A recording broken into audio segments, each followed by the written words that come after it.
过这个吗？没有啊。咱们平时第一步干嘛？那我们第一步就是先把帐篷拿出来铺平。它下面怎么会有绳子啊？哎呦，风塌风！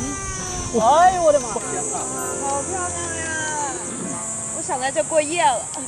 很多人问我，白马的夏天最值得体验的事情是什么？有人说是漂流，有人说是桨板，有人说是热气球，也有人为了徒步和山地自行车来到白马过暑假。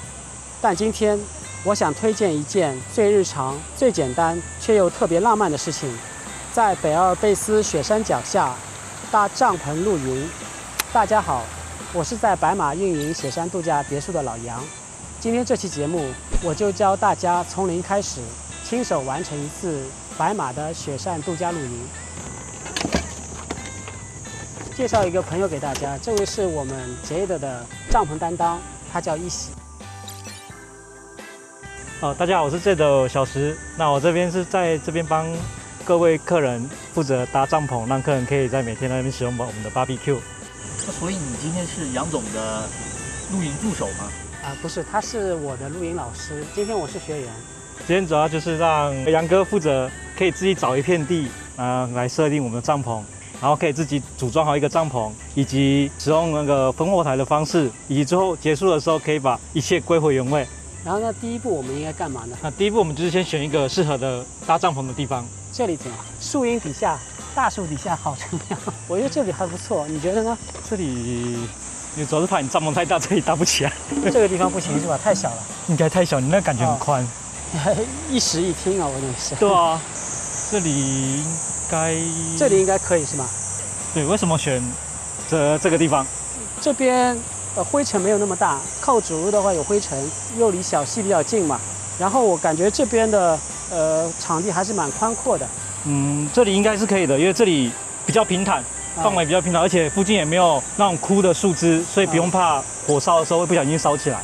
哦，对，是，所以这个是要注意的，就是我们要一个可以设定帐篷之后，大概3公尺的距离要设定我们的烽火台，再做 BBQ 或做其他事情。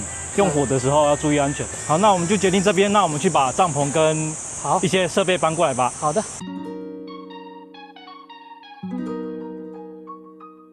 咱们平时第一步干嘛？那我们第一步就是先把帐篷拿出来铺平，然后接着就是把这个里面用的杆子拿出来。好。所以它有内帐跟外帐，这个是要穿杆子的。应该是要拉过来。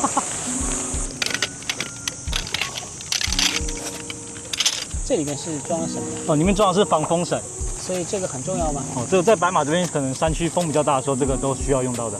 好，接下来我们就要把这个杆子都串起来。现在你的任务就是把杆子全部撑起来。然后等一下，它有分。你搭过这个吗？没有啊，这个是我儿子的，他会搭。你这样搭的时候，可能杆子会容易折断，而且这个杆特别贵，所以我们在搭的时候一边串一边再折进去。我们现在先找红色，现在杆子在这边，待会它要串这一条，因为它这边有红色的，这里 ，OK， 所以它是直接这条主绳的部分，所以我们可以先试着穿红色的，然后这个地方可以先扣，因为最上面的部分它底下搭起来会比较高，所以下面的话待会再扣就可以了。这根穿上了之后干什么呢？会拿这根杆，这里看一个洞，要跟这个扣上。这个弄完了，咱们接下来干嘛呢？我们接下来把两边的柱子撑起来，插得到吗？这个吗？对，它就直接插在底部就可以。倒了。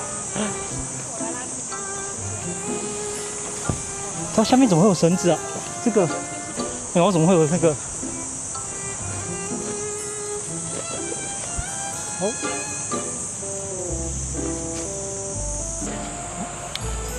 这个我儿子能搞定吗？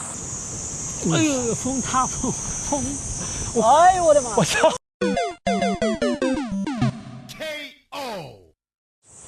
怎么办？风吹走了，风那么大。我们现在赶快把地钉打进去。地钉你会打吗？会啊。哪呢？我也不知道打哪。在哪呢？打这个吧。打错就。我先打那边吧。打那边吗？对吧？对吧？对。这个是干嘛的？这个是要系起来，把这两个捆起来。就是把这两个捆起来了。我们现在搭的方向对的吗？我们这边的话，前面就是我们这一块。但我想面朝那边呢。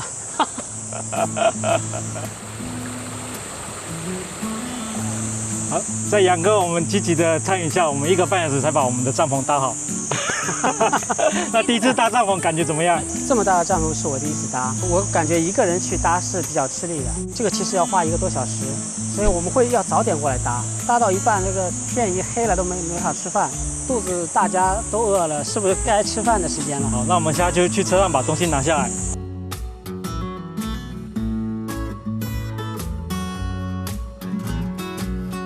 太阳已经落到半腰了，然后老杨肚子也饿了。现在我们准备吃饭，在白马呢，一般大家都是吃 barbecue， 但老杨呢，因为在白马久了 ，barbecue 我已经吃厌了，所以今天呢，特地想吃一顿火锅，所以呢，我们请来了京都的一位朋友库索。Hello， 那个我是从京都来这里找老杨避暑的。然后呢，老杨说避暑就要付出代价，必须得做一顿饭。所以我今天，你看，今天是在你们白马的超市买的，特意找了老杨推荐我一定要买的白马豚。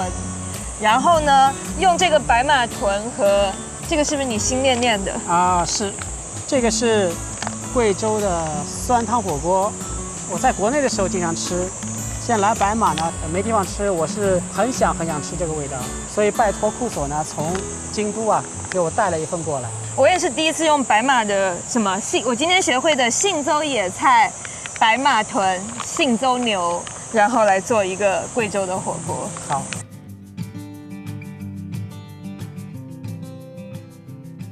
接下来我们要准备这个烽火台，这是我们公司有提供的木材的部分。这个烧4、5个就可以了，不够再加。这边会准备能够烧多，大概烧个半个小时。然后因为今天这边风比较大，所以我们记得烽火台一定要离我们的帐篷远一点，好的，比较安全。好，那这个是我们准备的着火剂，这个就行了吗？它待会就烧起来了。哦，咱们别墅的烽火台啊，大小都这个尺寸，应该是 Snow Peak 的特大号。现在底下已经点着了，等一会儿它自己就会烧起来。在白马呢，你如果看到虫子呢，请不要惊讶，因为这是在身处大自然，所以这是很正常的。那如果你们来白马露营，老杨推荐的是你要带2样东西，一个呢是这个蚊香，第二个呢是这个驱虫液。烽火台那么快的吗？哇，老远闻着非常香啊，对吧？你看这个大小，你们京都做不了这种帐篷吧？京都如果做这种帐篷，你这个签证就不用下了。但我觉得那个白马现在还挺冷的，是不是因为这种冷就很适合吃火锅？再过个1个月也会慢慢热起来。但白马的夏天其实非常热的，也就1个礼拜。火蹦结束之后呢，白马就慢慢的转凉。哦，终于开了！白马吃火锅，老杨比较推荐啊，这个白马的猪肉。白马的猪肉是老杨觉得在日本这么多年来所吃到的猪肉里边是最好吃的，它非常香，但是它的产量非常少，所以你可能在大城市里边买不到它的这个猪肉。这种新鲜的食材啊，需要有最简单的一种烹饪方式来做是最好的。老杨先去涮一个试试看哈。猪肉还是要涮的稍微时间久一点。这个猪肉味道非常好，非常新鲜，但是稍微有点辣。老杨呢还是想喝点酒，突然想起我的酒啊，在这个天然的冰箱里边，我去看一下。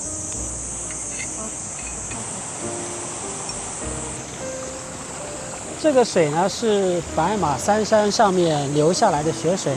所以呢是非常清澈、非常冰凉的。我们把这个酒啊在这边泡了足足有2个小时，应该已经是冰镇的可以的了。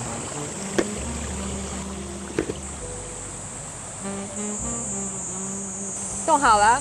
好了。够冰吗？肯定够了，都几个小时了。哇，这个真的不需要冰箱了。教练给我们去拿东西去了，拿灯去了。老杨太饿了，等不了他了。咱们先干杯，来，干杯！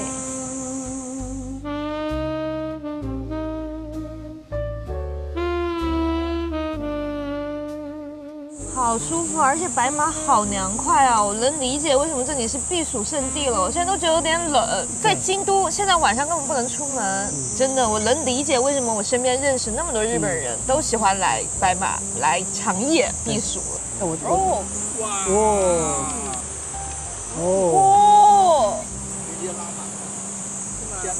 好漂亮呀！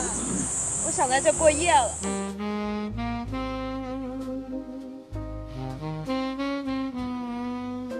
好了，现在我们在白马的雪山水的潺潺声中呢，已经吃完了火锅。刚才啊，有朋友给我发消息说东京今天到40度，但是此时此刻白马才23度。现在你应该知道为什么有人说白马的夏天并不输冬天。白马是日本的避暑天堂，这里有日本版向往的生活。欢迎大家来白马避暑，来白马露营，它对新手非常友好。老杨可以，你就可以。最后，想要友情提醒大家一点，露营最后一关是要把垃圾全部带走。你离开的时候，这个地方应该和你来之前一样干净。